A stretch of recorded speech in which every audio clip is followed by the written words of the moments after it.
Ya, Assalamualaikum warahmatullahi wabarakatuh. Waalaikumsalam warahmatullahi wabarakatuh.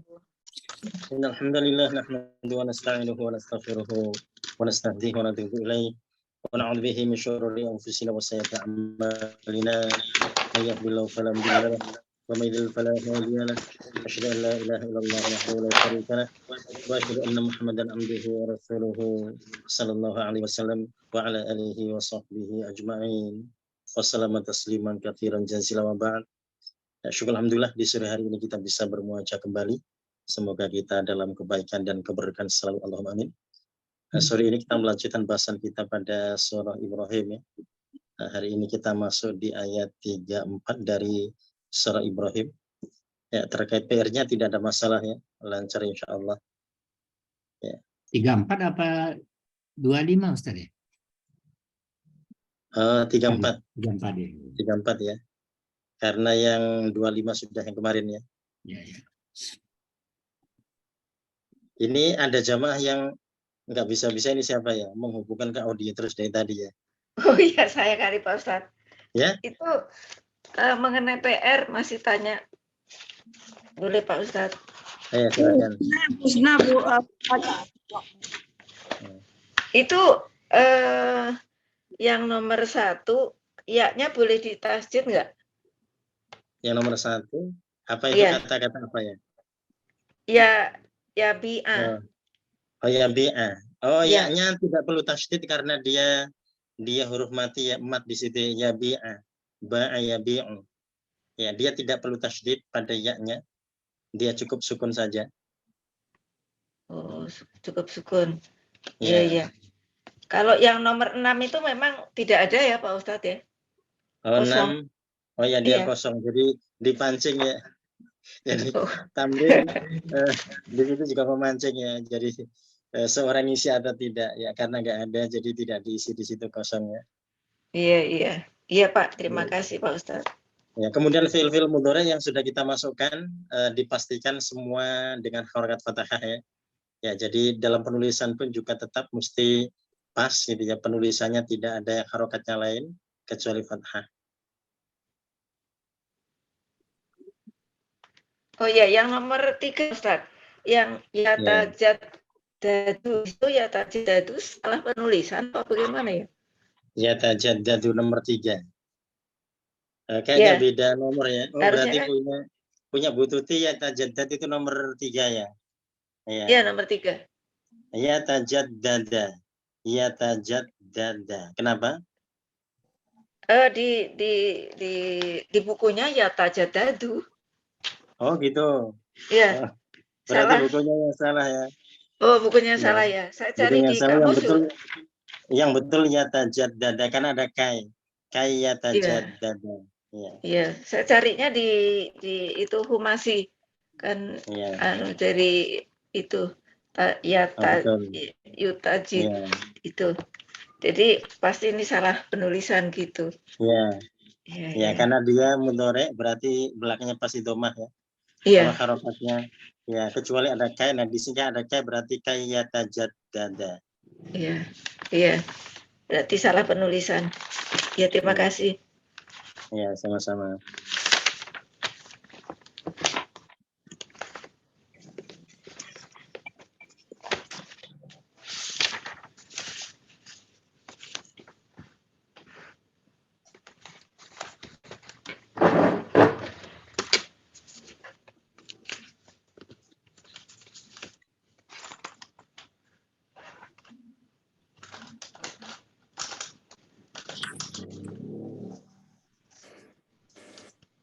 Ya, kita masuk sekarang di ayat ke 34 ya. Masuk ayat 34. Wa ata. A'udzubillahi minasyaitonirrajim. Bismillahirrahmanirrahim. Ya, dari Pak Mazhar tafadhol. Wa atakum. A'udzubillahi minasyaitonirrajim. Wa atakum kulli ma sa'altum. Dan dia berikan kepada kalian dari segala apa yang kalian mohonkan kepadanya. Wa in ta'uddu ni'matallahi la tuhsuha. Dan jika kalian menghitung nikmat Allah, kalian tidak dapat menghitungnya. Innal insana lazalumun kafar. Sesungguhnya manusia sungguh sangat zalim dan sangat ingkar. Ya. Wa atakum min kulli ma sa'altumu, dan dia Allah memberikan pada kamu sekalian dari setiap apa yang kalian pinta. Wa in ta'uddu ni'matallahi la tuhsuha, dan jikalau kalian menghitung-hitung nikmat Allah, maka kalian tidak dapat menghitungnya. Innal insana ladzalumun kafar, sesungguhnya manusia benar-benar zalim dan ingkar atau paling ingkar. Nah, di sini kita dapati pada frase pertama ya, wa atakum min kulli ma sa'altumu, menunjukkan bahwasanya Allah menjawab setiap doa yang kita pinta.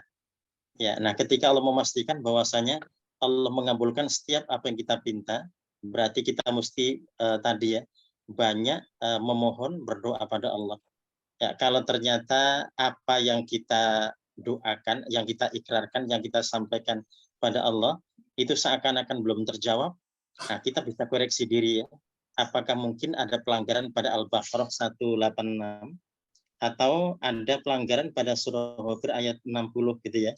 Ya, kalau di 186 di Al-Baqarah menunjukkan bahwasanya jikalau seorang permintaannya tidak sesuai dengan perbuatannya, tidak sinkron dengan perbuatannya, maka berat dia untuk mendapatkan itu ya. Atau ketika kembali pada surah Ghafir ayat 60, ya, seorang ketika memohon pada Allah dan dia ternyata dipenuhi rasa kesombongan, maka itu akan menghalangi doanya di situ ya. Ya, nah ketika seorang sudah introspeksi diri bahwasanya ayat 186 di Al-Baqarah aman baginya, karena dia juga melaksanakan apa yang dia pinta, dia juga sudah melepaskan kesombongan seperti yang Allah syaratkan di surah Ghafir gitu ya, di ayat 60, sehingga dia merasa aman. Nah, kalau misalkan dia tidak merasakan kehadiran dari apa yang dia minta pada Allah, dia harus yakin bahwasanya pasti Allah beri gitu ya, karena Allah sudah berjanji di ayat ini bahwasanya wa atakum min kulli ma sa'altumu, aku berikan atau dia Allah memberikan pada kamu sekalian dari setiap apa yang kalian memintanya. Ya, nah boleh jadi tadi Allah memberikan dalam bentuk yang lainnya gitu ya. Ya, kenapa? Karena Allah yang tahu akan kebaikan diri kita gitu ya. Boleh jadi ketika kita meminta sesuatu, ternyata sesuatu itu tidak cocok buat kita, sehingga Allah ganti dengan yang lebih baik. Jadi artinya kita tetap husnuzon pada Allah. Jadi ketika kita sudah evaluasi diri, apakah doa kita itu sudah terbebas dari halangan-halangan yang ada di Al-Baqarah 186 atau halangan-halangan yang ada pada surah Ghafir 60, maka kita yakin bahwasanya segala doa kita, kita yakin akan mendapatkan keberkahannya di situ ya. Ya. Wa in ta'uddu nikmatallahi la tuhsuha, sehingga Allah mengingatkan bahwasanya jikalau engkau menghitung nikmat Allah, engkau tidak akan pernah dapat menghitungnya atau tidak mampu untuk menghitungnya. Ya, jadi nafas kita per detik ini kalau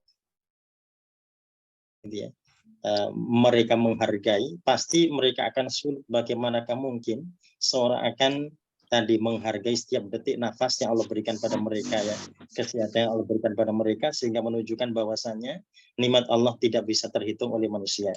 Ya, tapi innal insana ladzalumun kafar, sesungguhnya manusia itu ladzalumun ya, jadi amat zalim ya, dan kafar paling ingkar ya. Nah, kenapa begitu? Tentu ini nanti dibandingkan dengan makhluk yang lainnya ya. Misalkan kita kembali pada ciptaan Allah yang lainnya, karena makhluk Allah tidak hanya manusia. Ya, kalau malaikat sudah tidak bisa dibandingkan ya, tapi kita membandingkan makhluk Allah yang lainnya. Jadi seperti bintang, bulan, matahari dan yang lainnya, mereka tidak maksiat pada Allah ya. Atau kita bandingkan dengan tanaman-tanaman ya. Ya, jadi mereka juga bertasbih pada Allah ya. Atau kita bandingkan dengan binatang, nah tentunya tidak bisa dibandingkan ya, karena memang binatang tidak Allah berikan anugerah akal di situ ya. Jadi kalau ada kezaliman pada manusia, yang justru disitulah kita dapati manusia itu benar-benar zalim. Jadi mereka sudah Allah berikan nikmat, tapi mereka tidak bersyukur padanya. Kalau tidak bersyukur, maka nanti akan menghasilkan kezaliman. Nah, begitu juga Allah sebut mereka sebagai kafar, ini sighah mubalaghah dalam nahwunya ya. Jadi orang yang paling ingkar gitu ya. Manusia yang paling ingkar. Ya. Ya, jadi ayat 34 ini mengingatkan bahwasanya seorang ketika berdoa pada Allah, ya mereka harus banyak bersyukur padanya di situ ya. Jangan sampai mereka doanya penuh dengan keluh kesah saja. Ya, mereka harus menunjukkan kesyukurannya pada Allah ya. Ya, dan jangan sampai mereka mengikuti dengan kezaliman. Jadi ada orang berdoa mohon pada Allah kok zalim. Bagaimana mungkin akan bisa menjadikan doanya terkabul di situ ya. Dia doa ingin sesuatu tapi zalim ya. Dia berdoa ingin sesuatu ternyata dia ingkar. Nah, itulah yang akan bisa menjadi penghalang bagi dirinya. Ya, silakan. Kenapa tadi? Ustaz, surat apa tadi Ustaz? Al-Baqarah 186 dan surat Oh ya, kalau yang di Al-Baqarah 186 itu nanti jadi begini, ayat 34 ini bukan satu-satunya ayat di Al-Qur'an yang menjelaskan dikabulkannya doa seorang ketika berdoa pada Allah ya. Nah, di 186 di Al-Baqarah juga ada. Nanti di situ menjelaskan terkait dengan syaratnya. Jadi syaratnya harus sinkron antara ucapan dengan perbuatannya harus sinkron ya di 186. Itu Allah nanti menjelaskan terkait dengan keimanan seseorang. Bahwa iman itu tidak hanya diucapkan dengan lisan, tapi juga diyakini dengan hati dan diamalkan dengan perbuatan. Gitu ya. Jadi kalau dia tidak berbuat, disitulah dia akan sulit mendapatkan apa yang dia mohon pada Allah ya. Kalau di surah Ghafir ayat 60, itu menjelaskan terkait dengan benteng besar yang bisa menghalangi doa seseorang yaitu rasa sombong gitu ya. Jadi kesombongan itu akan bisa menutupi semuanya gitu ya. Kita bisa ingat terkait perang Hunain gitu ya. Perang Hunain ini mereka itu hanya terbesit saja. Dulu ketika Badar saja kita menang, jumlah kita cuma 316. Sekarang jumlah kita 12.000, pasti kita akan lebih mendulang kemenangan lagi dibandingkan dulu. Nah itu kata pasti tanpa insya Allah itu dianggap kesombongan oleh Allah. Jadi seorang ketika berucap berarti mesti diikuti dengan insya Allah. Maka insya Allah yang dia ucapkan berarti dia terbebas dari kesombongan, gitu ya. Tapi kalau dia tidak menyebut dengan insya Allah, maka ucapannya itu ada kesombongan di sana. Jadi dulu kita menang jumlahnya sedikit, sekarang kita pasti lebih menang jumlah kita lebih banyak. Itu kesombongan, gitu ya. Karena kita tidak pernah tahu takdir Allah akan menetapkan apa. Ya, makanya perang Hunain itu awalnya kaum muslimin tunggang langgang dikejar oleh musuh ya. Ketika orang-orang yang perasaannya tadi, ungkapan-ungkapan sombong tadi, mereka sudah pada lari terbirit-biritnya, tinggal sedikit di antara kaum muslimin para sahabat, ternyata justru mereka memenangkan peperangan. Jadi perang Hunain menang bukan karena jumlahnya yang banyak, tapi karena kualitas mereka yang terbebas dari hal-hal yang bisa menghalangi doa mereka. Ya. surat Ghafir itu sama Al-Mu'min ya Ustaz. Oh betul, surah Ghafir itu bisa juga disebut dengan surah Al-Mu'min ya. Ya, jadi ayatnya sama 60. Jadi ada Al-Qur'an yang ditulis dengan surah Ghafir gitu ya. Ada yang ditulis dengan Al-Mu'min. Ya, jadi sama ya insyaallah. Ya. Surat ke-40. Ya. Jadi kalau surah At-Taubah kan bisa baroah ya hanya saja semua menulis At-Taubah gitu ya. Jadi Ya. Al-Quran redaksi manapun At-Taubah semuanya seragam meskipun boleh disebut surah baroah. Tapi kalau Ghafir ini penulisan surahnya di Al-Quran itu yang beda. Jadi namanya kalau terbitan sini itu rata-rata ditulis Al-Mu'min gitu ya. Kalau terbitan Madinah rata-rata ditulis dengan Ghafir gitu ya. Ya. Tapi ada juga terbitan sini yang ditulis dengan Ghafir juga ada ya. Ya, yang jelas insya Allah sama kalau kita mendapati ada perbedaan dari nama surah itu ya. Ustaz, lalumun itu lanya taukid kan Ustaz? Betul, lanya taukid, lam taukid itu. Gitu ya. Tapi zalumun kok artinya sangat zalim jadi dua kali taukidnya. Oh betul. Iya, jadi dolum dengan kafar ini termasuk sihah mubalaghah dua-duanya. Yang beda bentuknya ya. Kalau dolum nanti wazannya fa'ul gitu ya. Fa'ulun. Kalau kafar wazannya fa'alun gitu ya. Jadi itu sama-sama sihah mubalaghah. Artinya paling dua-duanya gitu ya. Ya, atau sangat juga boleh ya. Jadi sangat atau paling boleh. Ini bentuk superlatif yang most di situ ya. Ya. Ya, jadi ini sudah superlatif ya yang paling di situ ditambah dengan lam taukid lagi. Jadi artinya apa ya, kezalimannya parah gitu ya, parah sekali dolimnya. Itu superlatif itu bukan hanya untuk Allah, Ustaz. Untuk manusia juga Ya. ada superlatif. Oh ya, jadi kalau untuk yang paling dolim kan tidak mungkin Allah, Tuhan kita itu dolim tidak mungkin ya. Jadi yang paling dolim, paling ingkar ya pasti manusia. Jadi itu juga bisa superlatifnya bisa digunakan. Nah, jadi sighah mubalaghah dalam nahwunya ini dolum dan kafar ini bisa. Ya, jadi tadi tidak hanya dipakai untuk nama-nama Allah, tapi bisa juga dipakai untuk yang lainnya. Ya, jadi termasuk tadi menyebut hal-hal seperti ini, ya ini kafar atau dolum ya. Dan ini dua-duanya berwazan tadi, kalau dolumun wazannya fa'ulun gitu ya. Kalau yang kafar wazannya fa'al. Nah, jadi kalau Allah menyebut begini dirinya, Allah fa'alul lima yurid gitu ya. Jadi Allah adalah yang palingnya gitu ya. Nah, di situ fa'al. Ya, meskipun wazannya kafar ini fa'al, tapi kita ingat bahwasanya itu dua kata yang berbeda gitu ya.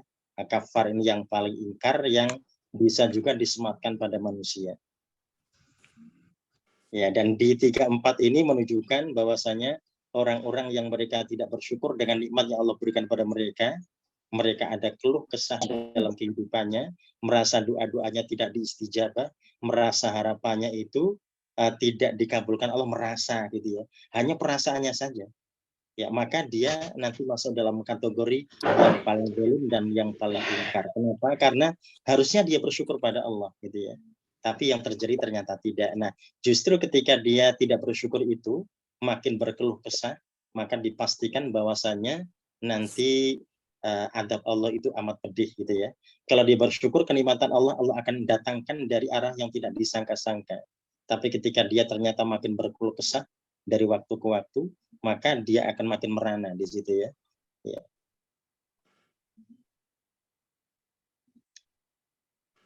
Ya, kita masuk di ayat berikutnya, ayat 35. Silakan Bu Elvia, 35. Auzubillahiminasyaitonirrajim. Wa idh qala Ibrahim, dan berkata Ibrahim, Rabbi ja'al hadzal balad, ya Tuhan penciptaku, jadikanlah ini negeri aminah, wajnubni wa baniya an na'budal asnam, dan jadi jauhkanlah aku dan anak-anakku dari menyembah berhala. Ya. Wa idh qala Ibrahim, dan ingatlah ketika Ibrahim berkata. Nah, ini termasuk Allah memberikan contoh ya. Ya, Rabbi ja'al hadzal balada amina, wahai Tuhanku, jadikanlah negeri ini negeri yang aman. Ya. Nah, jadi meskipun sudah jelas sekali negerinya itu tidak ada air dan tanaman, berbatu saja, tapi permohonannya tetap optimis di situ ya. Ya, dan apa yang bisa menjawab doa Nabi Ibrahim ini? Apakah karena modal yang Allah berikan di tanah haram itu yang memadai atau tidak? Bukan karena itu gitu ya. Ya, tapi nanti kembali pada perbuatan mereka. Wa junubni, ya, jauhkanlah aku, wabani, dan anak-anakku, anak budal asnam, dari menyembah berhala. Ya, jadi ini ada harapan permohonan pada Allah, tapi Nabi Ibrahim juga berusaha untuk menjauhkan dirinya dan keluarganya agar tidak menyembah berhala. Dan kita ingat, berhala tidak hanya patung-patung ya, tapi berhala itu bisa apa saja. Jadi pekerjaan bisa jadi berhala, anak bisa jadi berhala, istri bisa jadi berhala, suami bisa jadi berhala. Jikalau itu semua melupakan seseorang pada Allah, maka itu akan menjadi berhala-berhalanya ya. Ya, jadi doa Nabi Ibrahim di 35 ini dipastikan kalau dievaluasi, kita analisis dari ayat Al-Baqarah, ayat 186 di Al-Baqarah ya, itu dipastikan aman karena doa Nabi Ibrahim ini sinkron dengan perbuatannya gitu ya. Jadi dirinya dan keluarganya mendekatkan diri ke Bakah gitu ya, ke Bakah yang di situ dekat dengan tempat ibadah, itu sinkron sekali dengan doanya ya, agar terjauhkan dari berhala atau menyembah berhala ya. Kemudian terkait dengan surah Ghafir ayat 60 juga sinkron ya, karena Nabi Ibrahim ini tidaklah menyombongkan diri dalam permohonannya gitu ya. Jadi semuanya bisa terjadi meskipun situasi lingkungannya seakan-akan tidak mendukung gitu ya. Ya, jadi bagaimana caranya bisa hidup di tanah gersang begitu? Ternyata tidak berpikir itu ya. Yang dipikirkannya adalah dirinya dan keluarganya terbebas dari kesyirikan. Itu yang terpenting ya. Ya, jadi sehingga Allah kabulkan apa yang diharapkannya atau apa yang dimintanya. Ya, jadi negerinya menjadi negeri yang aman. Ini berarti aman dari segala hal ya. Jadi aman, ini menunjukkan bahwa tidak hanya aman dari musuh gitu ya, tapi juga aman dari segala kebutuhan dan keperluan mereka. Ya, jadi kalau mereka perlu, mereka butuh sesuatu, dipastikan aman ya. Ya. Nah, meskipun tadi awalnya tidak ada air, tapi aman berarti air tersedia di sana. Ketika mereka benar-benar melaksanakan kesolehan seperti yang dijanjikannya ya. Nah, kemudian terkait juga tadi kalau ada istilah tamarat buah-buahan yang tidak ada di wilayah itu ya. Ya, Allah akan datangkan dari arah yang tidak pernah mereka sangka-sangka di situ ya. Ya, jadi aminannya ini benar-benar terjadi ya karena memang Nabi Ibrahim berusaha untuk bisa mengamankan wilayah itu. Ya, jadi ada orang-orang yang mereka mohon agar wilayah bisa aman ya, tapi ternyata perbuatan mereka tidak mengarah pada keamanan. Kenapa? Ternyata mereka bermaksiat ya. Jadi minta agar negaranya menjadi negara yang aman, tapi mereka tidak pernah jauh dari maksiat. Jadi segala jenis kemaksiatan terjadi. Nah, itu pasti tidak sinkron dengan doanya ya. Jadi kalau Allah kemudian berikan bencana-bencana karena tidak sesuai dengan apa yang mereka minta, perbuatannya itu menunjukkan bahwasanya ada koreksi pada Al-Baqarah 186 untuk mereka-mereka ya. Jadi doanya itu tadi terhalang karena syarat di 186 tidak dilaksanakan.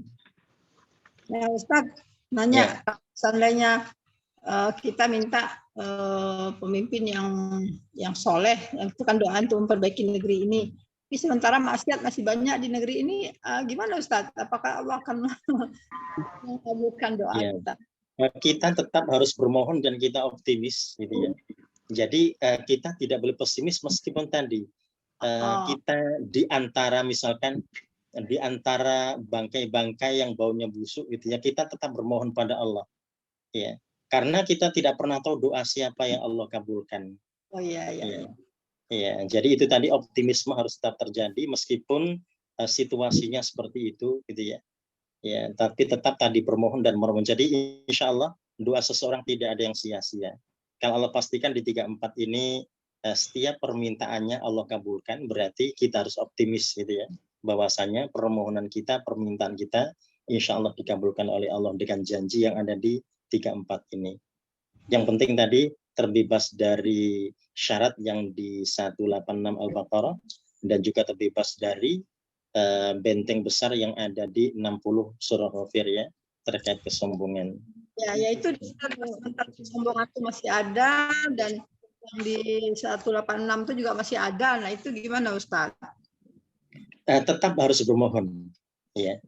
Jadi begini, jangan sampai orang menunggu dia baik untuk memohon pada Allah gitu ya. Ya. Ya, dengan memohon itulah dia harus berusaha baik ya. Karena kalau dia menunggu-nunggu, maka kapan dia akan bisa memohon pada Allah kalau dia menunggu dia baik. Seperti orang yang sholat ya.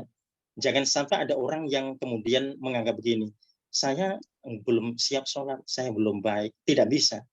Kalau dia sudah muslim berarti dia wajib sholat meskipun dia belum baik. Jadi semoga dengan sholatnya nanti Allah akan menjadikan kebaikan bagi dirinya. Ya. Jadi tidak ada alasan begitu ya. Ya, oh maaf saya belum berjilbab, saya belum berani, belum bisa, nggak bisa begitu. Ya. Ya, jadi justru ketika dia menolak maka akan makin jauh dirinya dari kebaikan-kebaikan. Ya. Ustadz, itu Nabi Ibrahim dulu kan zaman Nabi itu banyak berhala-berhala gitu. Itu bukan berhala yang di Ka'bah ini ya Ustadz. Kalau zaman belum ada. Muhammad kan berhala-berhala ya di masa Quraisy itu ketika Rasul yang kalau kita kembali pada surah At-Taubah ya, itu di masa Nabi Ibrahim belum ada, masih bersih, orang Ka'bahnya saja belum, baru wa idh yarfa Ibrahimul qawaid di situ ya. Ya, jadi belum ada. Jadi kalau Isaf dan Nailah kalau kita baca terkait dengan inna safa wal marwa min syairillah ya, yang awalnya Allah menyebut la junah, tidak dosa bagi orang yang melaksanakan sa'i, karena para sahabat Ansor khawatir dengan berhala-berhala yang ada di situ ya, Isab dan Na'ilah ya. Nah, itu di masa Nabi Ibrahim tentunya belum ada gitu ya. Jadi benar-benar masih bersih. Jadi memang datang ke tempat itu ya memang wilayah masih bersih gitu ya. Ya, belum ada sama sekali yang menyentuh wilayah itu. Kalau pernah ini Siti Hajar pernah mendengar berita bahwasanya ada suku tertentu yang pernah melakukan camping di wilayah Makkah itu, Bakah itu ya. Tapi mereka kemudian tidak betah karena ternak-ternak mereka mati, tidak mendapatkan air dan sebagainya. Sehingga itu yang pernah menjadikan Siti Hajar merasa khawatir gitu ya. Tapi karena tinggalnya di situ adalah karena perintah Allah, sehingga dirinya merasa yakin ya. Nah, jadi Siti Hajar itu keyakinannya, jikalau ini adalah perintah Allah, maka Allah tidak akan mungkin menyia-nyiakan saya, gitu ya.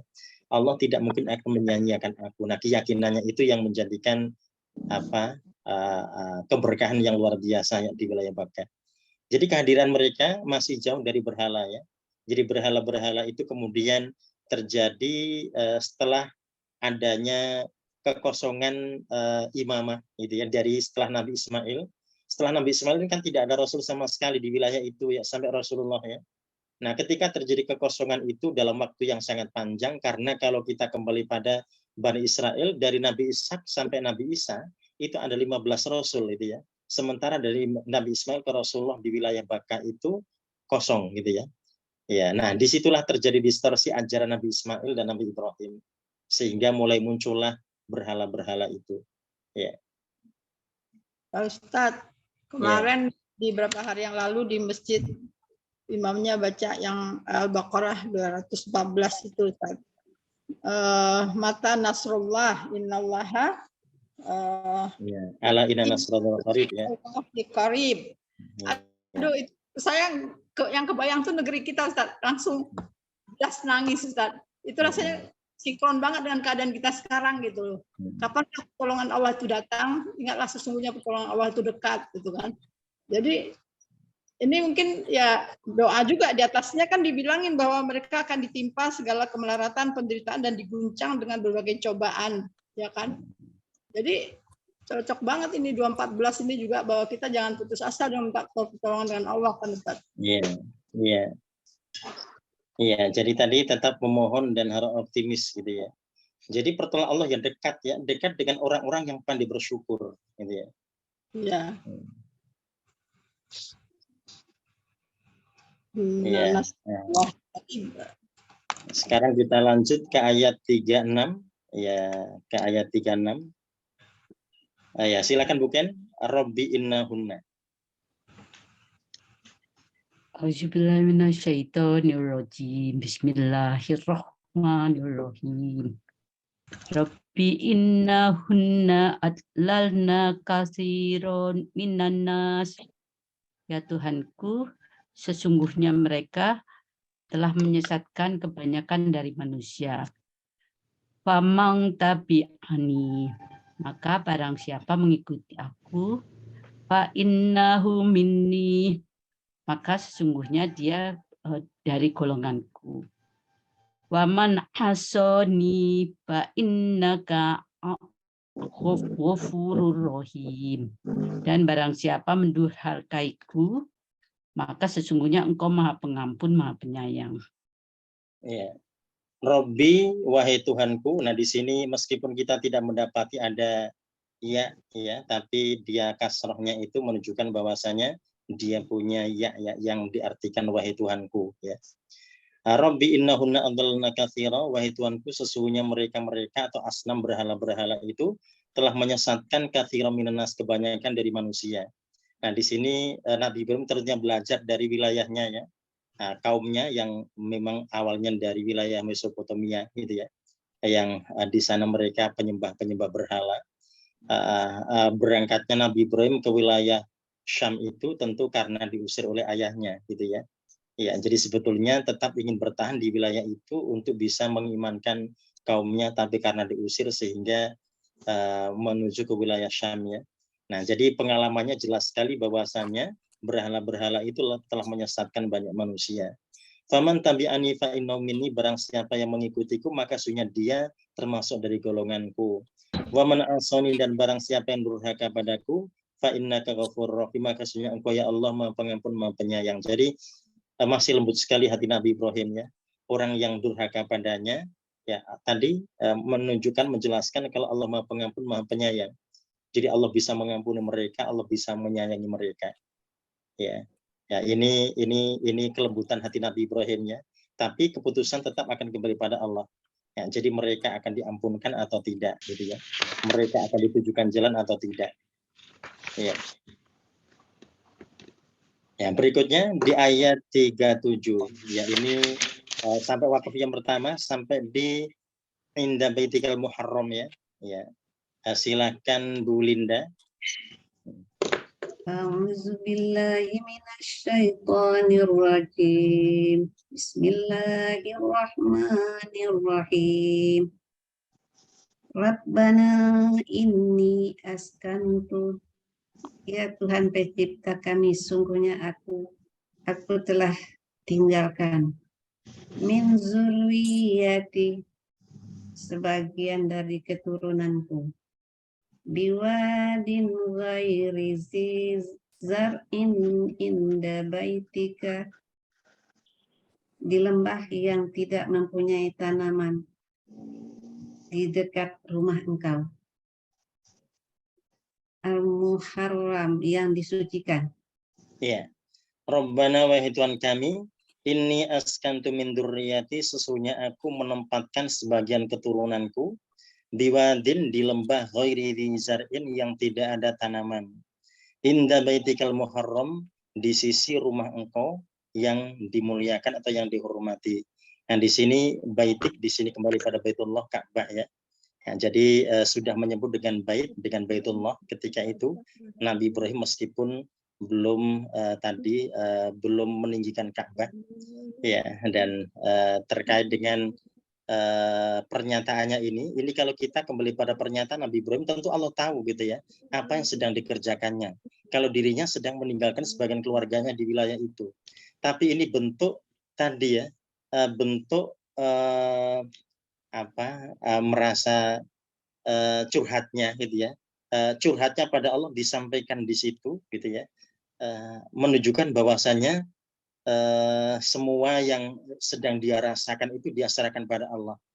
Ya, jadi tentunya dia tidak hanya sekedar untuk menyampaikan kalimat-kalimat ini ya, tapi ada hal berat yang dirasakan dalam dirinya, dan itu nanti ditujukan dengan beberapa hadis yang menjelaskan terkait dengan Nabi Ibrahim itu ketika meninggalkan keluarganya tidak noleh sama sekali gitu ya. Karena berat untuk meninggalkannya, itu berat ya. Ya, jadi agar tidak melihat, agar bisa kuat gitu ya, maka dirinya tidak melihatnya. Jadi melihat ketika sudah hilang di perbukitan gitu ya, baru kemudian menoleh lagi ke arah belakang. Ya, nah di situ kita dapati bahwasanya apa yang disampaikan ini, kalimat-kalimat yang disampaikan pada Allah ini menunjukkan bahwasanya ini ya memang curhatnya pada Allah ya, karena pada siapa dirinya akan menyampaikan hal seperti itu ya. Ya, jadi menunjukkan isi hatinya disampaikannya pada Allah meskipun dengan kalimat-kalimatnya standar ya. Jadi hanya menceritakan itu. Ini seperti halnya kasus Nabi Musa ya. Nabi Musa itu kan ditanya oleh Allah ketika di Bukit Turi Sina. Ya, apa yang ada di tangan kananmu itu? Maka dia mesti jawabannya kan singkat ya. Ya Allah, ini tongkat. Itu kan cukup ya. Ternyata Nabi Musa tidak hanya menjawab begitu. Ya Allah, ini adalah tongkat yang biasanya saya pakai untuk menggembala domba. Biasanya juga sampai begini dan begitu. Jadi menjelaskan banyak hal terkait itu ya. Sampai fungsi-fungsinya dan apa yang pernah dia lakukan dengan tongkat itu disampaikannya pada Allah. Menunjukkan bahwa saya memang dirinya pengen curhat gitu ya. Pengen curhat pada Allah apa yang sedang terjadi, apa yang sedang dia alami gitu ya. Ya karena memang Allah yang akan bisa mengeluarkan dirinya dari permasalahan yang ada.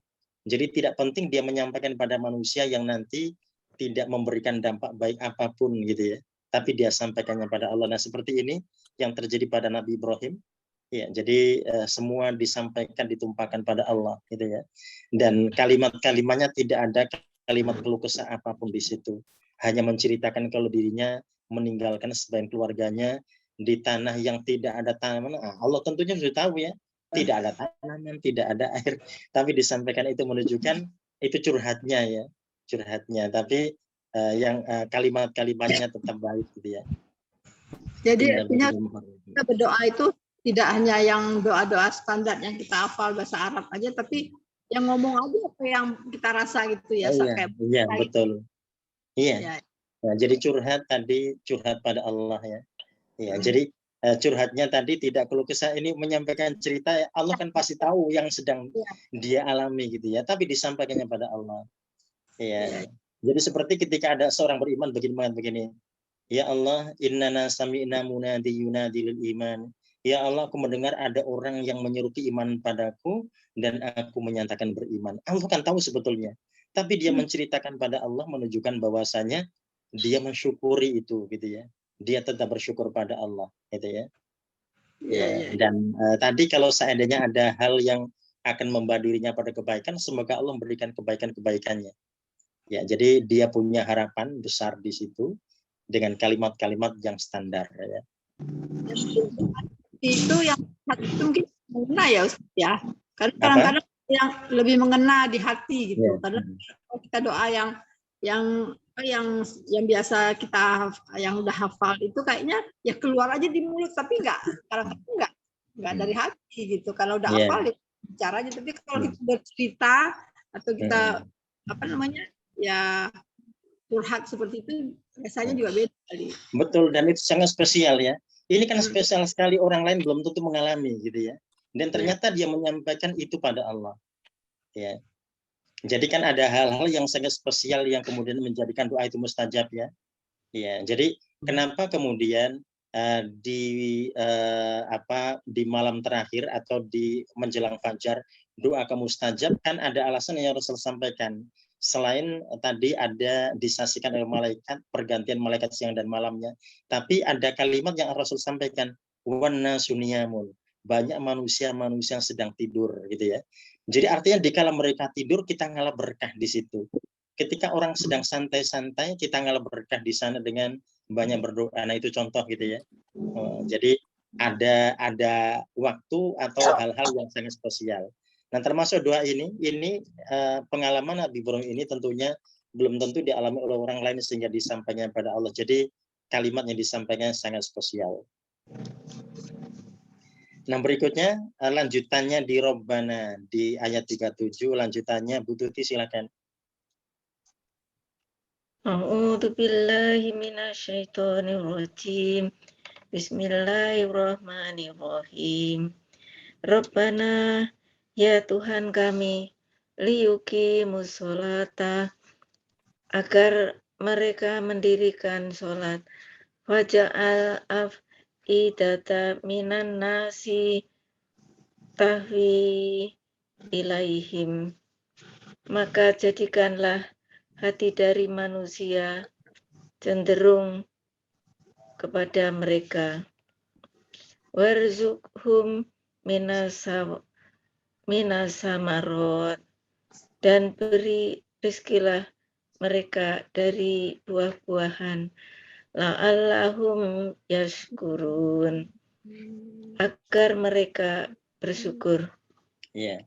Rabbana wahai Tuhan kami liqimus shalah, agar mereka dapat menegakkan sholat. Nah di sini mereka tidak hanya mengerjakan sholat, karena sholat itu bisa mencegah dari berbuat keji dan mungkar ya. Jadi otomatis tadi keturunannya juga demikian ya.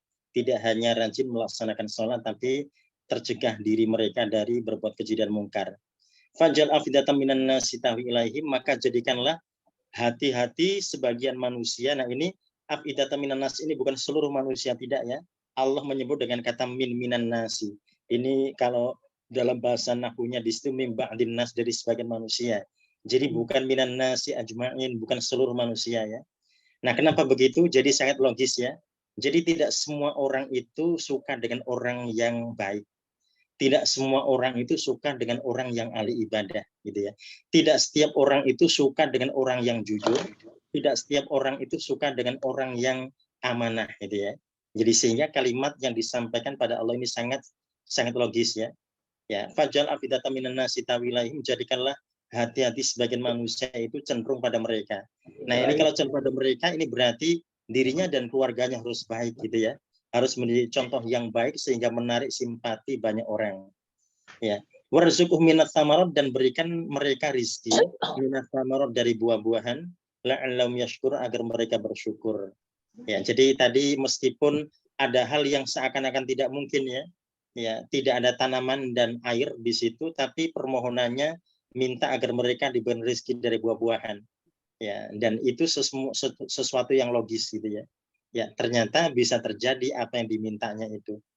Ya, jadi karena ini menjadi hak manusia ya. Jadi manusia itu punya hak makan dan minum di muka bumi ini, sehingga tidak ada istilah tanah itu gersang dan tidak bisa menghasilkan ya. Jadi mereka harus mohon pada Allah dan mereka juga harus berusaha. Karena Allah menjanjikan mereka punya hak terhadap itu semua, gitu ya. Ya, jadi tetap ini permintaan Nabi Ibrahim sangat logis dengan apa yang menjadi hak manusia ya. Jadi sehingga meskipun gersang tidak ada air dan tanaman, hanya batu-batuan saja, tapi permohonannya sangat sangat optimis gitu ya. Ya, la'allahum yashkur, agar mereka bersyukur ya. Kalau mereka bersyukur tentunya akan semakin menambah nikmat Allah. Ya. Nah, ini harapannya demikian pada ayat 37 ini ya. Jadi orang yang sholat itu berarti mereka tidak hanya menjadi contoh baik ya untuk diri dan keluarganya, tapi bisa menjadi contoh baik untuk orang lain di situ ya. Nah, harapannya seperti itu karena di ayat 37 ini ya harapannya demikian ya. Untuk menebarkan kebaikan itu ya sosok-sosok itu akan bisa menjadi sosok yang baik untuk bisa dicontoh oleh orang lain. Ya. Pak Ustadz, ini yang di ayat ini ya, kan ini berilah mereka rezeki dari buah-buahan gitu ya tadi ya. Padahal tanahnya kan gersang gitu ya. Jadi sesuatu yang justru nggak mungkin gitu kan, tanahnya gersang tapi bisa menghasilkan buah-buahan dan air gitu. Nah itu doanya kan seperti itu ya. Jadi apa nggak berlebih-lebihan gitu ya? Oh, itu tidak berlebihan karena Nabi Ibrahim tahu bahwasanya manusia yang Allah jadikan khalifah di muka bumi ini, mereka punya hak makan dan minum gitu ya. Ya. Dan ketika mereka punya makan dan minum dan ternyata tadi Allah tempatkan di tempat itu karena ini kan amanah Allah ya. Ya, maka dirinya yakin gitu ya. Nah, dengan keyakinannya itu tetap harus bermohon ya. Jadi artinya Nabi Ibrahim ini tidak hanya pasrah begitu saja, tapi tetap bermohon pada Allah, ada usaha untuk meminta di situ ya. Nah, itu yang dianggap ikhtiar yang luar biasa. Jadi kalau Allah sudah memerintahkan, itu kita kan yakin bahwa Allah pasti akan memenuhi segalanya gitu ya. Tapi ternyata masih ada permohonan dari Nabi Ibrahim pada Allah, menunjukkan bahwasanya itulah ikhtiar Nabi Ibrahim. Jadi tidak hanya menunggu takdir Allah, tapi juga ada ikhtiar di situ ya. Itu seperti Rasulullah ya, ketika minta untuk dipindahkan kiblat dari Baitul Maqdis ke Masjidil Haram ya. Ya, di situ kan tahu gitu ya, bahwasanya nanti akan bakal berpindah gitu ya. Tapi tetap bermohon ya, dan permohonannya itu luar biasa sampai Rasul mengangkat tangan tinggi-tinggi menghadap ke atas gitu ya. Ya, nah itu menunjukkan bahwa ada ikhtiar yang sangat luar biasa di sana. Seperti halnya ayat 37 ini, kita mendapati ikhtiar Nabi Ibrahim yang luar biasa. Jadi sudah tahu manusia itu punya jatah untuk makan minum di bumi ini, ya, tapi tetap meminta memohon pada Allah.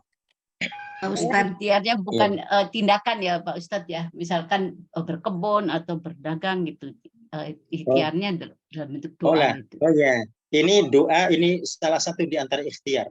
Ya, nah kalau kita kembali pada tadi berusaha untuk tadi menanam dan sebagainya, nah ini karena kan keluarganya ditinggalkan di situ, jadi sehingga yang mengelola ada keluarganya gitu ya. Ya, jadi otomatis kalau Nabi Ismail ini kan usaha di situ ya. Nah, jadi tidak hanya bertani tapi beternak. Memang orang-orang di saat itu usahanya kalau tidak bertani ya beternak. Nah, dan ternyata bisa gitu ya. Ternyata bisa. Ternyata sesuatu yang dianggap tidak mungkin ternyata jadi mungkin.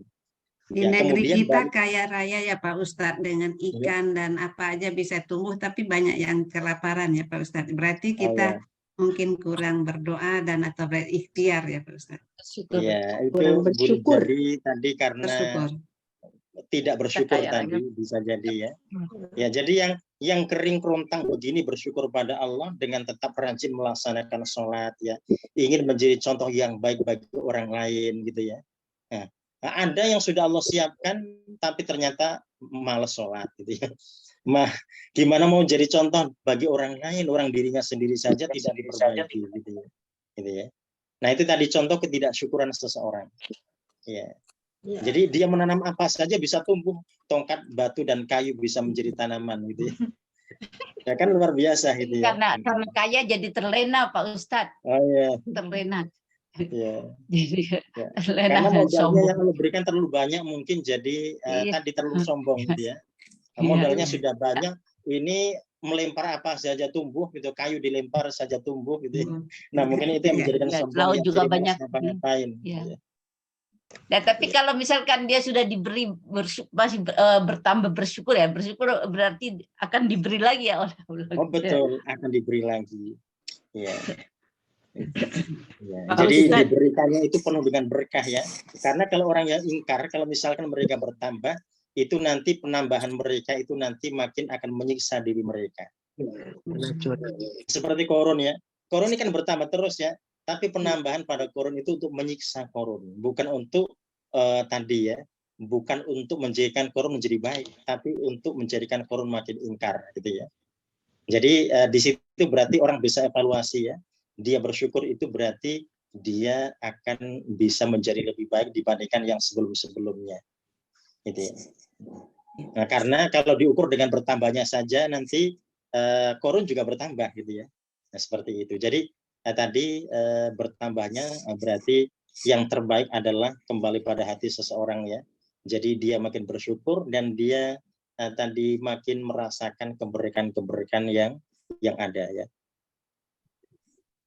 Ustadz mau nanya Pak Ustadz. Ya, Saya itu tadi Pak Ustadz mengatakan di situ tidak ada rumah ibadah, tapi kalau di sini Nabi Ibrahim mengatakan dekat rumah ibadah engkau, maksudnya gimana tuh Pak Ustadz? Oh iya, iya. Jadi memang Ka'bahnya yang dimaksud belum ada ya, karena memang kalau kita pada Al-Baqarah, Nabi Ibrahim di situ baru wa idh yarfa Ibrahimul qawaid ya. Itu pun Nabi Ibrahim kan meninggikannya itu setelah Nabi Ismail terlahir dan sudah dewasa gitu ya.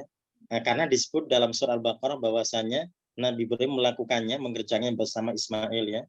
Ya, jadi ketika menitipkan Siti Hajar dan juga sang bayi Nabi Ismail itu memang berarti belum ada apa-apa gitu ya. Baru ada bakalnya saja. Ya, tapi Nabi Ibrahim sudah menyebut itu adalah inda baitikal muharram. Jadi tahu bahwasanya itu lokasi itu adalah lokasi Baitullah nantinya.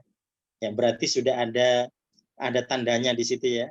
Ya, memang kalau kita mencari ayat di Al-Qur'an terkait dengan siapa yang membangun pertama kali, kita hanya mendapat informasi Nabi Ibrahim yang pertama kali kalau di Al-Qur'an ya. Ya, meskipun kemudian kita mendapati ada sebagian mufassir yang menjelaskan bahwasanya itu sudah ada sejak di masa Nabi Nuh. Bahkan ada mengatakan sudah ada sejak di masa Nabi Adam gitu ya. Tapi memang nas-nas Al-Qur'an tidak mengarah ke sana. Jadi arah yang paling valid adalah mengarah ke Nabi Ibrahim. Jadi Nabi Nuh ketika datang yang memang belum ada apa-apa, tahu bahwasanya di situ ada inda baitikal muharram. Ya. Nah, jadi terkait dengan tawafnya kita atau kaum muslimin itu menunjukkan bahwasanya malaikat-malaikat disebut sudah biasa melaksanakan tawaf di sekitar itu, gitu ya. Ya. Jadi wahyu yang didapatkan oleh Nabi Ibrahim menunjukkan bahwasanya Nabi Ibrahim yakin dengan apa tempat atau bakal yang akan nantinya dibangun Ka'bahnya itu. Masih Ustaz. Ya. Ya, berikutnya kita masuk di ayat yang ke-38. Ya, ke-38 Bu Husna silakan. A'udzu billahi minasyaitonir rajim. Bismillahirrahmanirrahim. Rabbana innaka ta'lamu ma nukhfi wa ma nu'linu wa ma yakhfa 'alallahi min syai'in fil ardi wala fis sama.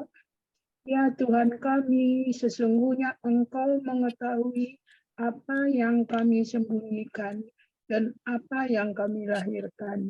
Dan tidak ada yang tersembunyi atas Allah dari sesuatu di bumi dan di langit. Ya. Rabbana wahai Tuhan kami, innaka ta'lam, sesungguhnya Engkau mengetahui manukhfi, apa yang kami sembunyikan, wa manu'lin, dan apa yang kami tampakkan. Ya, nah ini jelas bahwasannya keyakinannya ditujukan pada Allah ya. Ya, jadi ada ikrar di situ, meskipun Nabi Ibrahim tentunya sudah paham betul yang terkait dengan apa yang Allah ketahui dari segala hal. Wa ma yakhfa 'alallahi min syai', ya, dan tidak tersembunyi bagi Allah sedikit pun atau sekecil apapun fil ardi, yang ada di bumi ini, wala fis sama', dan juga yang ada di langit. Ya, jadi semua yang ada di langit dan di bumi tidak ada yang tersembunyi bagi Allah. Ya, nah di sinilah kemudian kita dapati ternyata kalimat-kalimat ini seakan-akan kita tidak mendapati ada permohonan di sana ya. Tapi Nabi Ibrahim memulai dengan kata Rabbana gitu ya. Wahai Tuhan kami. Ya, jadi artinya seorang itu ketika mau pada Allah, memang di sini kalau kembali pada kalimat-kalimat ini tidak harus to the point dengan kalimat-kalimat tertentu ya. Tapi tadi dia bisa menceritakan, dia bisa tadi bernarasi seperti ini, tapi hatinya tentunya Allah tahu gitu ya. Menunjukkan bahwasanya isi hatinya itu ada harapan, ada permohonan.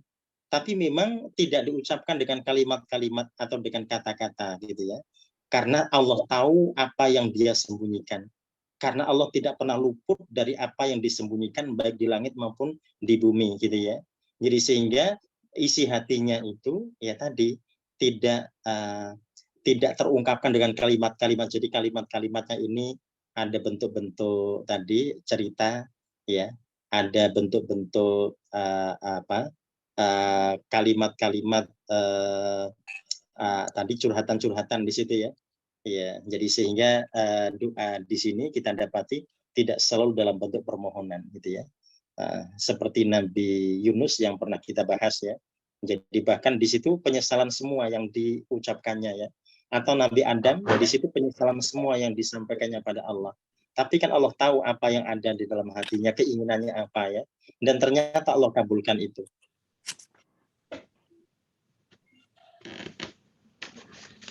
Ya, berikutnya di ayat yang ke-39. Ya, ketika 9 Pak Abid silakan.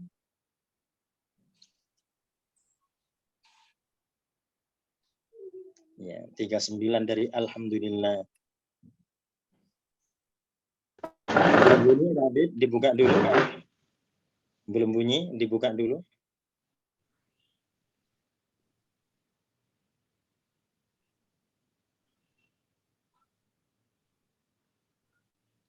Ya, kiri bawah. Pencet kiri bawah mic-nya.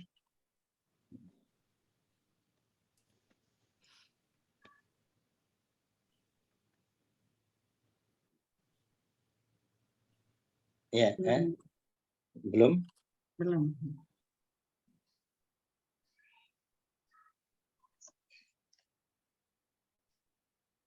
Kok videonya mic-nya saja? Bapak nggak bisa ngoniin. Unmute itu Pak. Unmute. Udah. Udah Pak, udah. Jangan pegang lagi. Sudah. Oke. Ya. Alhamdulillah ya. 39. A'udzu billahi minasyaitonir rajim. Alhamdulillahilladzi wahabali alal kibari Ismaila wa Ishaq. Segala puji bagi Allah yang telah menganugerahkan kepadaku di masa tuaku Ismail dan Ishak. Inna Rabbi lasami doa. Sesungguhnya Tuhanku sungguh mendengarkan doa. Ya. Alhamdulillah, segala puji bagi Allah alladzi wahabali, yang telah melimpahkanku. Nah, ini Nabi Ibrahim tidak hanya menyebut akoni, tidak hanya memilikiku, tidak sekedar itu ya. Tapi wahaba, pakai kata wahaba ya. Jadi yang menganugerahkan kepadaku alal kibari di masa tua ini Ismail wa Ishak, Ismail dan Ishak. Inna rabbi la sami'ud du'a, sesungguhnya Tuhanku benar-benar Maha mendengar akan doa-doa. Nah, di sini ada lam taukid pada lasami ya. Ya, jadi sungguh Maha mendengar doa.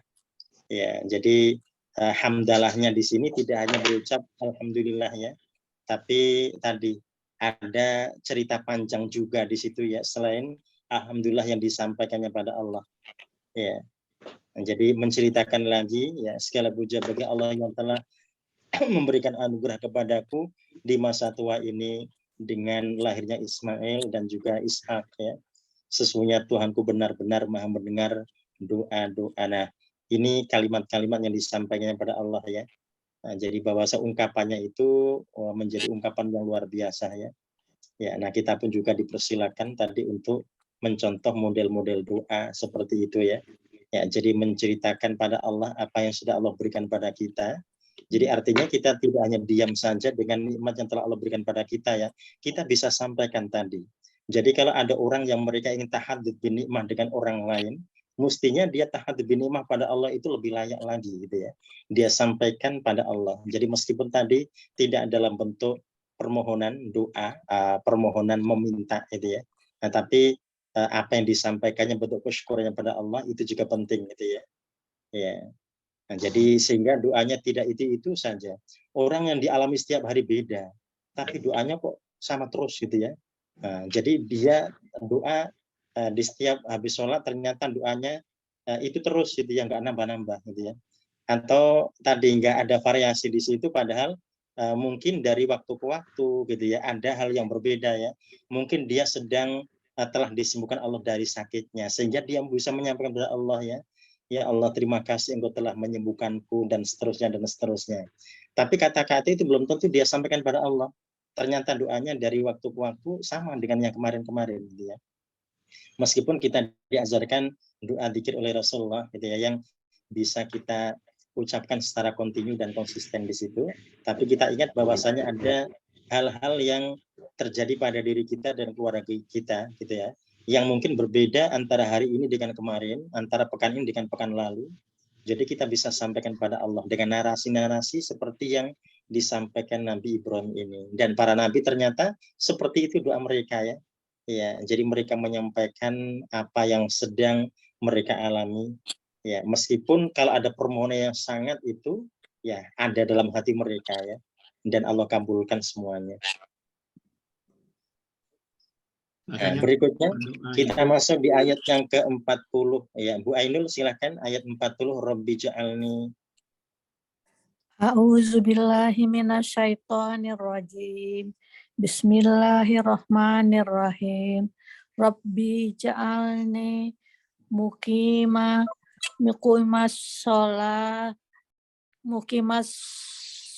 shawati wa min riyati Rabbana wa taqabbal doa wa taqabbal doa.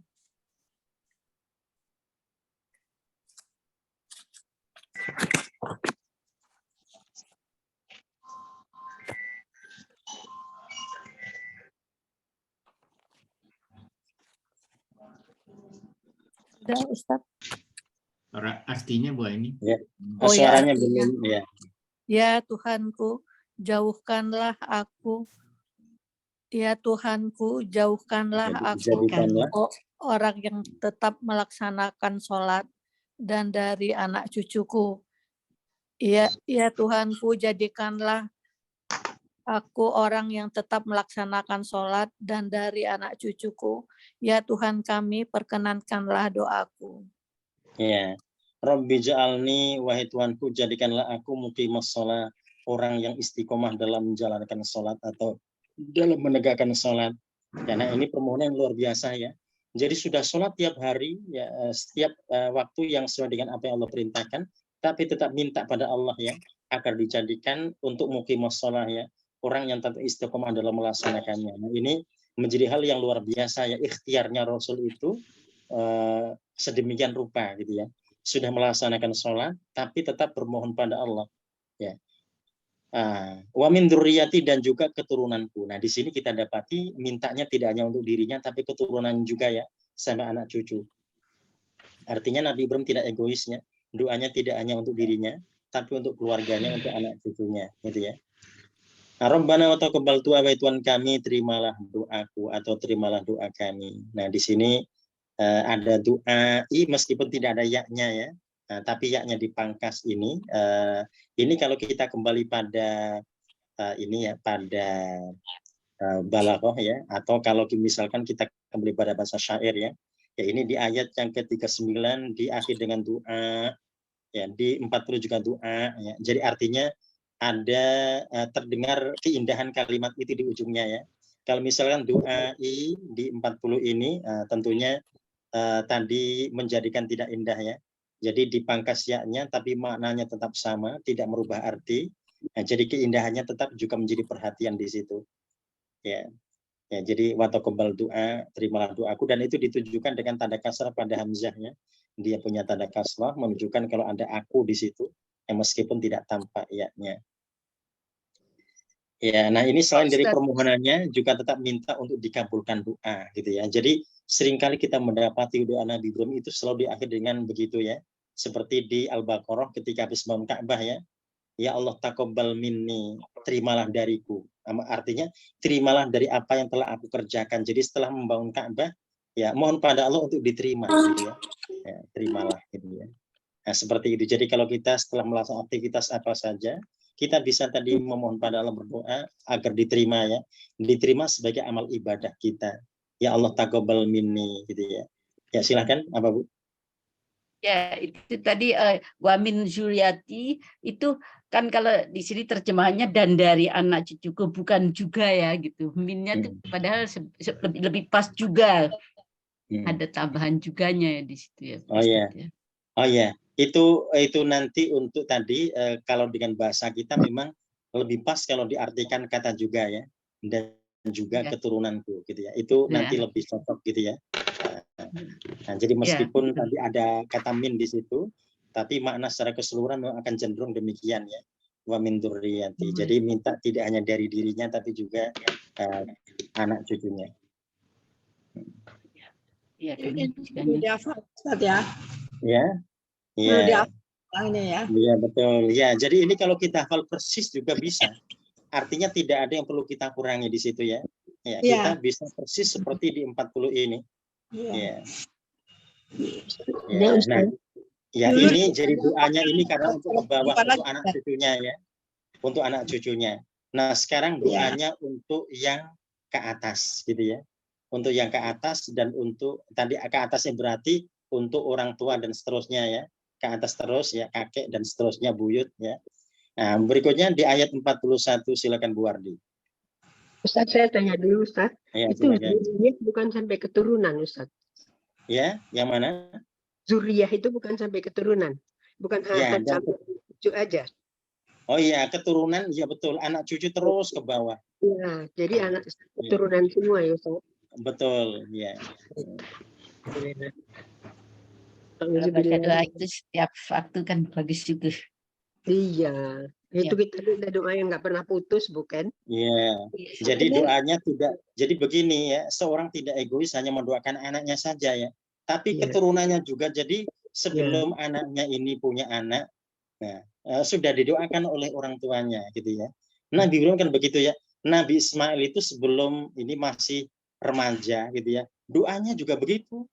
Ya, menikah saja belum gitu ya, tapi doanya sudah untuk anak cucu keturunannya gitu ya. Ya, kalau orang-orang tertentu kan doanya belum tentu begitu ya. Jadi punya anak saja belum tentu didoakan. Ketika anaknya sudah nakal baru didoakan itu.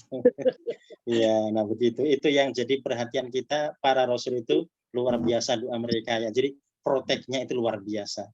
Jadi belum tahu itu ya, nanti punya cucu atau punya cici dan seterusnya, tapi didoakan semua gitu ya. Iya. Baik. Ya silakan. A'udzubillahi minasyaitonirrajim. Rabbana ighfirli wa liwalidayya walil mu'minin Ya Tuhan kami, ampunilah untukku dan untuk kedua ibu bapakku dan untuk semua orang-orang yang beriman. Yauma yaqumul hisab. Pada hari diadakan perhitungan di hari hisab. Ya. Rabbana firli, wahai Tuhan kami, ampunilah aku, wali walidaya, dan kedua orang tuaku. Nah, untuk kedua orang tuaku bagi Nabi Ibrahim itu nanti dia dikasih catatan ya. Ada catatannya karena nanti dikembalikan pada surah At-Taubah ya. Bahwasanya untuk ayahnya gitu ya. Ya, jadi ini wali walidaya untuk kedua orang tuanya, tapi untuk ayahnya nanti ada catatannya. Ya. Walil mukminin, dan untuk orang-orang beriman yauma yaqumul hisab. Jadi pada hari terjadinya hisab atau terjadinya hari kiamat. Ya, nah di sini minta agar dirinya diampunkan oleh Allah, gitu ya. Nah kita ingat bahwasanya Rasul itu sudah dijamin surga oleh Allah ya, tapi tetap minta diberikan ampunan oleh Allah ya. Nah kemudian ini mendoakan kedua orang tuanya, ini berarti yang ke atas didoakan juga ya. Meskipun untuk khusus Nabi Ibrahim itu nanti ada catatan untuk sang ayah. Nah kenapa sang ayah menjadi catatan? Karena kalau tidak beriman tidak boleh dimohonkan ampun ya. Ya, dan kemudian di At-Taubah itu nanti kita sudah pernah bahas itu ya, bahwasanya Nabi Ibrahim itu berdoa begitu itu hanya untuk melepaskan janji yang pernah dijanjikan pada ayahnya ya. Nah, karena dulu ketika diusir oleh ayahnya berjanji, wahai ayahku, meskipun engkau usir aku, tapi aku tetap akan memohonkan ampun pada Allah untukmu gitu ya. Nah, janjinya itu yang dilaksanakan ya. Ya, nah itu ini tetap ada catatan di situ bahwasanya kalau yang ingkar, yang kafir tidak boleh didoakan untuk diberikan ampunan ya. Tapi kalau didoakan untuk banyak rezeki atau diberikan sukses dalam karirnya, nah itu boleh-boleh saja ya, atau disehatkan badannya, karena memang semua manusia itu punya hak terhadap itu. Tapi kalau ampunan Allah itu hanya hak bagi yang beriman saja ya. Ya. Nah, kalau ini ayat 41 ini bisa kita contoh gitu ya. Tanpa ada yang dikurangi sedikit pun ya. Kita bisa persis seperti itu gitu ya. Rabbana firli wali walidayya walil mu'minina yauma yaqumul hisab ya. Jadi artinya kita juga mendoakan orang-orang beriman yang benar-benar dalam keimanannya, dan itu insya Allah ya, kalau kita tadi sampaikan itu kepada yang lainnya ya, ini kita saling mendapatkan manfaat ya. Jadi kalau kita termasuk orang-orang yang beriman dalam kehidupan kita, maka insya Allah kita juga mendapatkan doa ini dari saudara-saudara kita.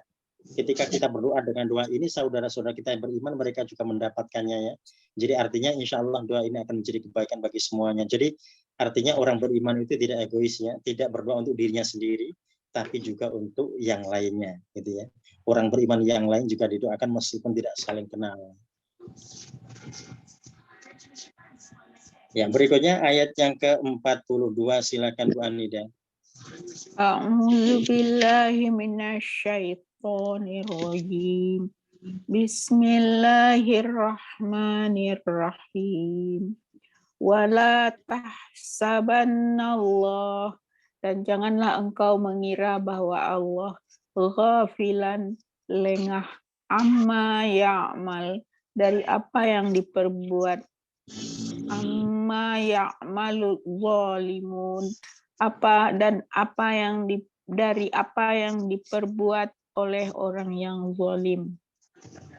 Innama yuakhiruhum, sesungguhnya Allah menangguhkan mereka, liyaumi, sampai hari tashkhasu fihil absar, yang pada waktu itu mata mereka terbelalak. Ya. Wala tahsabanallaha ghafila, ya, dan jangan sekali-kali engkau mengira bahwasanya Allah itu lalai. Amma ya'malu dzalimun, dari apa yang dikerjakan oleh orang-orang yang zalim. Innama yu'akhiruhum liyaumin tashkhasu fil absar, sesungguhnya Allah mengakhirkan mereka pada hari di mana mata-mata mereka nanti terbelalak. Ini artinya mereka akan terbelalak matanya ketika mereka mendapatkan siksa itu ya. Nah, ini tidak hanya terjadi di hari kiamat, tidak hanya terjadi di yaumul hisab saja ya, tetapi juga bisa terjadi dalam kehidupannya ketika mereka mendapatkan siksa dari Allah. Kita ambil contoh Korun gitu ya. Nah, jadi Korun itu terbelalak ketika dirinya tadi ditimpa bencana itu ya, ditelan oleh bumi. Nah, dirinya baru terbelalak di situ ya.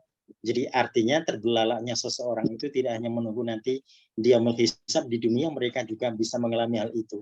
Jika waktunya sudah tiba, maka mereka akan terbelalak. Ya, dan Allah tidak lalai terhadap itu ya. Jadi kalau waktunya sudah terjadi, kalau sudah sesuai dengan apa yang Allah tetapkan, maka akan terjadi dengan sendirinya. Karena orang bermaksiat itu kan seperti orang menghimpun awan itu ya. Nanti ketika sudah hitam, sudah tebal, maka dia akan jatuh menimpa kapan saja. Nah, kalau kita bicara awan, awan bisa dilihat ya, kapan dia tampak tebal, hitam, dan seterusnya. Tapi maksiat ini kan tidak ketahuan di situ ya, orang tidak bisa melihatnya. Tapi ketika sudah saatnya dia jatuh, maka dia akan jatuh menimpa dirinya. Nah, dan jadi Allah mengumpamakan itu tentunya agar manusia mereka waspada dan berhati-hati dari kemaksiatan yang mereka lakukan. Jadi jangan sampai mereka baru terbelalak ketika bencana atau adab itu datang pada mereka. Ya, nah ini terkait dengan penghujung ayat 42 ini ada tashkhasu fihil absar. Nah, itu kalau kita bicara fa'il, fa'il dari tashkhas itu yang mana? Fa'ilnya, subjeknya yang mana? Jadi tashkhasu tadi terbelalak. Al-absar, mata-mata. Ya. Orang-orang yang zalim. Al-absar. Ya, sebutnya absor ya. Absor. Jadi kenapa kan al-absaru dia dhammah di situ? Jadi fiilnya tashkhasu gitu ya. Nah, tashkhasu, nah ini kalau misalkan kita pindahkan fihinya di belakang bisa saja. Tashkhasul absaru fihi gitu ya. Jadi mata-mata terbelalak di saat itu. Ya, nah kenapa kok tashkhasu bukan yashkhasu? Absor jamak gitu ya. Jadi likuli jam'u muannas, setiap yang jamak muannas sehingga dia pakai tashkhas ya, bukan yashkhas. Ya, nah kalau untuk kalimat sebelumnya, frasa sebelumnya sebelum waqaf ada ya'malud dzalimuna. Ya'malud dzalimuna. Fa'ilnya yang mana?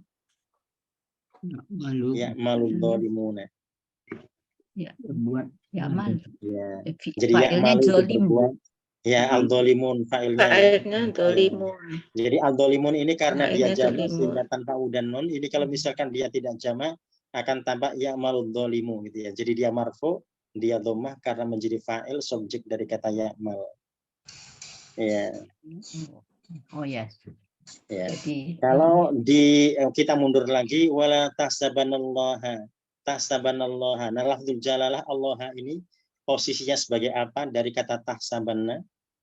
Kenapa fathah gitu ya? Fa'il. Nah, kenapa fathah? Ada fathah di situ? Ya, menjadi objek ya, menjadi maf'ul bihnya. Ya, nanti sebisnya berarti anta ya. Ya, jadi kamu ya. Jadi tahsabanallaha. Jadi jangan engkau mengira Allah gitu ya. Atau jangan engkau menganggap Allah. Ya. Ghafilan lalai. Ya, nah ini kita mendapati ghafilan ini jadi maf'ul bih tsani, maf'ul bih yang kedua. Jadi kata hasiba yahsabu ini punya dua objek gitu ya. Dalam bahasa kita juga boleh ada kata-kata yang dia punya dua objek, ada yang punya satu objek ya. Nah, ini termasuk contoh kata yang punya dua objek. Ya. Ya.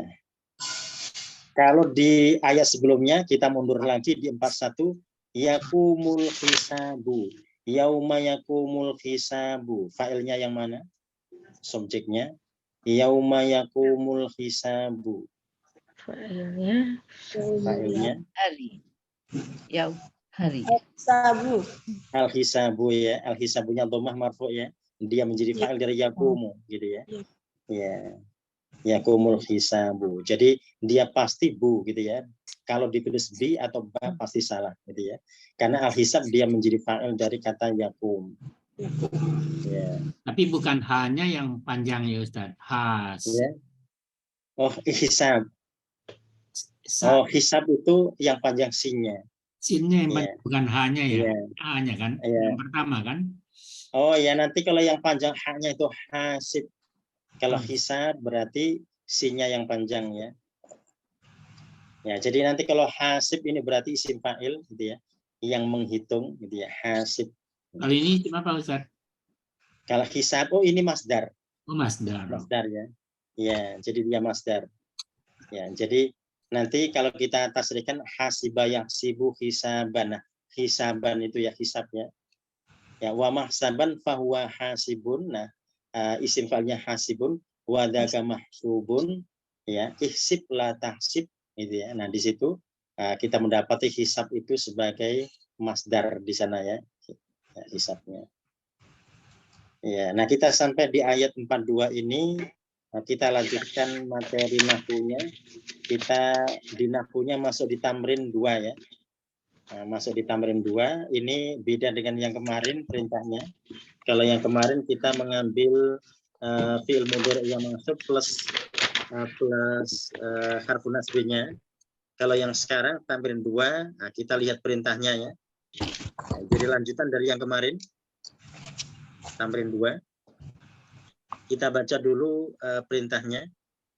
Ya, sudah dibuka, sudah ketemu halamannya ya. Pak Ustadz, saya boleh tanya dulu nggak Ustadz? Oh, boleh silakan. Itu ternyata kemarin yang saya kirim ke Ustadz itu beda, yang saya belum isi. Tapi saya ada pertanyaan, jadi yang disalahin jadi benar. Karena saya kan fotonya 2, yang dikirim yang nggak benar. Cuman pertanyaan saya Ustadz, itu yang di tamrin 1 Ustadz, yang di nomor 12 ya. Yang di nomor 12 tamrin 1-nya itu kan al-wakana. Itu kan boleh ditulis maf'ul bih saja kan, tidak harus pakai mansubun kan, karena kalau maf'ul itu ya, nah, setahu saya kalau maf'ul bih itu memang dia nasab, jadi nggak usah pakai mansubun, boleh ya Ustaz? Oh boleh. Oh ya, boleh. Teman-teman semua pakai mansubun, makanya saya. Oh iya. Kalau dipakai mansub itu dia untuk takkid ya. Jadi kalau dalam bahasa Arab itu ada istilah untuk mentakkidkan kata ya. Misalkan begini, kita mendapati fa'ilun marfu. Sebetulnya marfu, di situ fa'il kan pasti sudah marfu ya. Kenapa kok ditambah kata marfu? Itu untuk meyakinkan. Apalagi nanti selanjutnya Arab itu akan ditambah begini, alal dhammi. Ya, marfu dengan dhammah gitu ya. Nah, itu nanti untuk menegaskan saja fungsinya ya. Nah, kalau kita mendapati maf'ul bih ini masuk alal fathi, bahkan nanti i'rab panjangnya itu bisa ditambahkan al fathi, itu untuk meyakinkan ya. Dia masuk ya. Jadi maf'ul bih itu masuk dengan fathah gitu ya. Ya. Kenapa? Ya, jadi nanti kalau kita sudah masuk di maf'ul bih yang tandanya bukan lagi fathah, nah itu nanti akan diberlakukan begitu. Jadi nanti kalau kita mengerobkan nanti itu kalau maf'ul bih ya, maf'ul bih masuk alal fathi itu harus jelas. Karena nanti ada maf'ul bih yang masuk dengan tanda ya. Misalkan kalau dia sedang jadi mutsanna ya. Nah, mutsanna itu maf'ul bihnya cirinya nanti dengan tanda ya. Atau misalkan dia muannas salim ya, maf'ul bihnya dengan tanda kasrah gitu ya. Nah, jadi nanti perkembangannya bahkan kita akan tidak hanya masuk saja, tapi akan melengkapi tanda harokat apa yang disematkan pada kata itu. Ya. Betul. Ya. Nah, kalau sekarang memang sementara kita masih pakai tadi, masih maf'ul bih gitu ya. Ada yang menambahkan masuk silahkan. Kalau yang tidak menambahkan tidak apa-apa gitu ya. Nah, nanti kalau kenapa? Saya agak kagok karena kan gini, di sininya kan ada kai di depannya. Kai itu kan memang menasabkan fi'il mudhari sesudahnya, ya kan? Nah, itu memang di situ fi'il mudhari'nya kan akhduma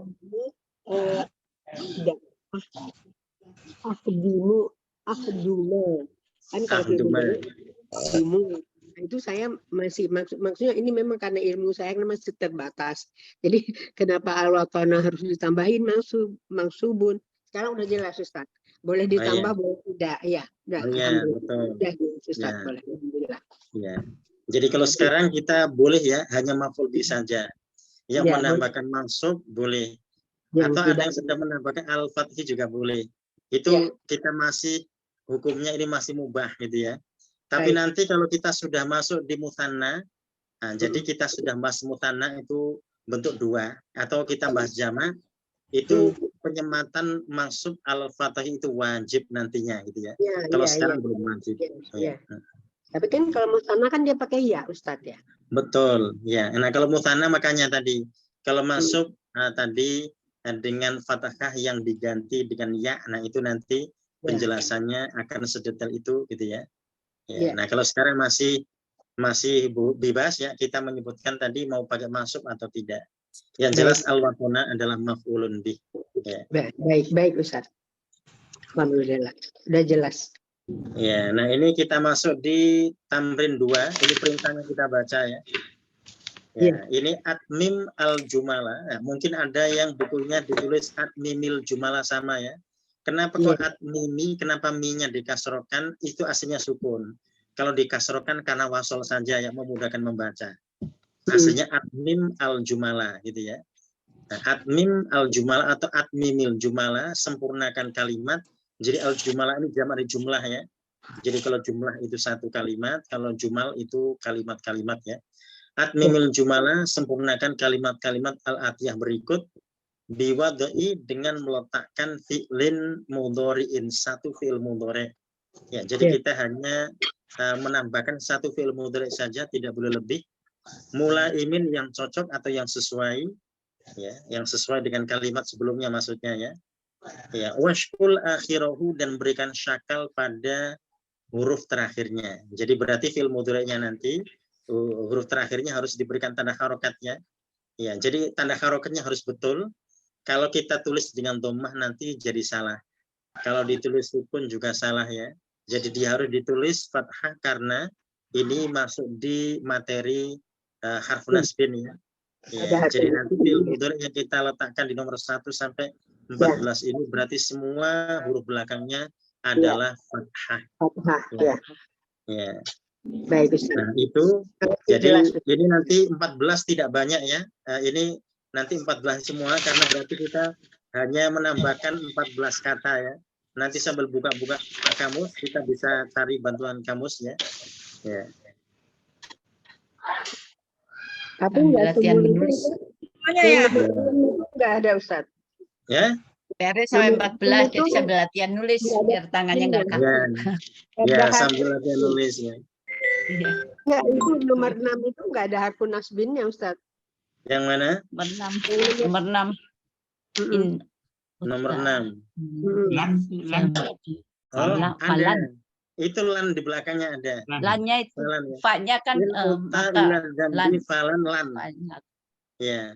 Dia pas kalimatnya digabung dengan fa ya, jadi falan. Nah, jadi fa itu sendiri, lan sendiri. Jadi itu lannya itu harfun nasbinnya. Ya. Oh ya. Ila zambi Ustaz ya. Ya. Oh ya, baik. Jadi setelah itu ada fa dan lan, lannya itu harfun nasbinnya ya. Mana Ustaz, saya baca ya yang di saya yang nomor 6 ya. Ya. In udta ila zambi fakun. Sudah. Falan. Oh, falan. Falan.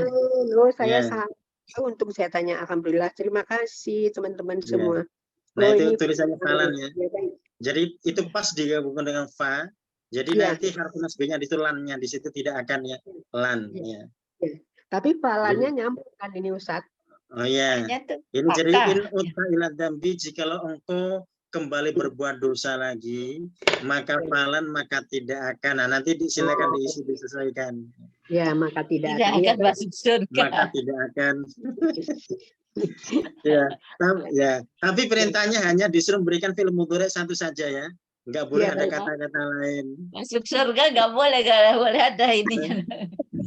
Saya kasih contoh satu boleh ada kata lain yang lebih pas ya. Untuk nomor 1 nih contoh aja, betul nggak nih? Yasuruni antakhruja. Betul. Boleh. Ya. Boleh. Saya kalau kamu keluar. Bisa. Itu nanti sesuai dengan situasi dan kondisi ya. Jadi kalau ada orang-orang yang mungkin keberadaannya di ruang itu mengganggu sekali, gitu ya. Nah, boleh mengatakan itu ya suruni antakhruja. Boleh kan?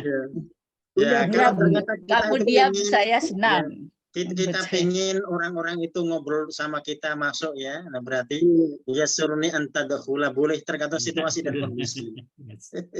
Berarti cari di kamus ya Pak Ustadz ya. Ya. Kalau Itu ya kenapa suruni tadi yang bebas fala ya. tufanya enggak maka ya Pak Ustadz ya? Oh, fanya itu maka. Di Ya, fanya itu terjemahannya, maka. di terjemahannya ini. Jika kau ulangi berbuat dosa, kamu tidak akan fanya, padahal kan harusnya ada maka, lan, maka gitu. tidak akan, gitu ya. Engkau diapakan, gitu ya. Alhamdulillah jelas Ustaz. Jadi ini yang digabung dengan huruf tadi fa, cuma di nomor 6 saja ya. Falan yang lainnya lepas ya. Untung saya tanya tadi. Saya soalnya fakun. Saya. Mungkin yang tanda kasrahnya itu lagi di atas itu jadi kayak K gitu. Enggak, di sini jelas fakunu tulisannya. Oh iya. Masa sih fakun ada tasjid seperti kaf jadinya ya, garis itu ya. Ada ini ada ini patah di atas jadi seperti tasjid. Berarti itu sampai 14 ya. Sampai 14 ya. Jadi PR-nya ada 14. Jadi jangan pada 14-nya ya, karena cuma 14 kata saja. Berarti harus dicicil dari jauh, dari sekarang. Sehari dua. Hari 2 bisa. Sampai setiap lembar kamus yang kita buka, malaikat mencatatnya sebagai kebaikan ya. Amin. Ya Allah. Ya. Baik Ustaz. Ya. Ya itu insya Allah ya. Jadi kita dikehendaki Allah baik itu ketika kita itu dibuat mudah dalam menimba ilmu Allah ya. Itu berarti kita harus banyak bersyukur gitu ya, karena kita diberikan kemudahan-kemudahan di situ. Ya karena betapa banyak orang yang mungkin mereka dengan kesibukannya mereka tidak sempat gitu ya. Makin banyak hartanya ternyata makin sibuk gitu ya. Bukan makin santai gitu ya. Jadi ya menimba ilmu Allah ternyata berat ya. Jadi kalau Allah berikan kita kesempatan mesti banyak bersyukur sehingga nikmat Allah makin melimpah ruah gitu ya. Ini rezeki dari Allah Ustaz, rezeki berat. Iya. Oh, betul. Jadi kita tadi diberi Allah kemudahan untuk mengkaji ayat-ayat Allah, itu termasuk rezeki yang luar biasa. Allah sebut di Al-Quran itu khairun katsira ya.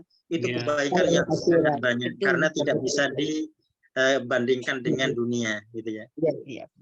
Kan saya selalu ingat Ustaz, la in syakartum wa azidannakum wa la in kafartum inna azabi lasyadid. Sama yang pertanyaan tadi satu lagi Ustaz, saya juga ingat banget itu. Wa may yattaqillaha yaj'al makhrajan wa yarzuqhu min haitsu la yahtasib. Wa may yatawakkal 'ala Allah. Jadi enggak usah minta itu aja yang saya apain ya, Ustaz. Jadi Allah udah tahu ya. Itu yang saya istiqomah. Nah itu tadi yang kita implementasikan dan kita tetap bermohon ya. Seperti Nabi Ibrahim tadi sudah melaksanakan kebaikan-kebaikan tapi tetap bermohon pada Allah. Meski permohonannya tadi ya dalam bentuk yang lainnya. Nah, jadi seperti curhatan-curhatan tapi itu tadi untuk meyakinkan dirinya pada Allah. Jadi makin beriman kan kalau seorang tadi ngobrol sama Allah kan berarti dia makin beriman. Dia yakin bahwasanya Allah melihatnya. Ngobrol sama Allah itu nikmat. Oh iya. Makanya doa para rasul ini tadi mencontohkan doa dengan intinya mencontohkan ngobrol gitu ya. Ngobrol dengan Allah. Alhamdulillah. Ya ini insya Allah ya. Jadi PR kita tamrin 2. Ya, dan ayat yang kita bahas pekan depan kita masuk di halaman terakhir di surah Ibrahim ya, di 43 sampai 52. Betul. Ya itu insya Allah kita akhir dengan hamdalah dan doa kafaratul majelis. Alhamdulillahirobbilalamin.